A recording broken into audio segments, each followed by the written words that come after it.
Il est surtout connu pour ses danseuses, ses courses de chevaux ou bien encore ses portraits. Mais Edgar Degas a aussi peint des femmes nues. Près de 170 œuvres sont réunies à Orsay avec l'aide du Museum of Fine Arts de Boston et que des dames dans le plus simple appareil. Tout le monde pense que Degas est le grand peintre des danseuses, et c'est vrai d'ailleurs.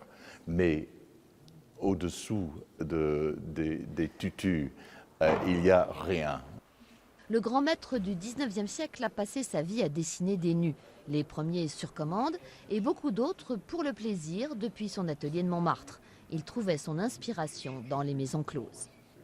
Les modèles, c'était des gens qu'il avait vus peut-être dans les maisons closes, mais il gardait ça dans sa tête. Il n'avait pas besoin d'un être humain devant lui pour dessiner les prostituées, soit dans leur bain, soit au lit. Mais le nu permet aussi aux peintres de s'exercer à tous les genres. Pastel, dessin au fusain, sculpture. Degas est un peintre prolifique qui fait la liaison entre le classicisme du 19e siècle et les débuts de la modernité.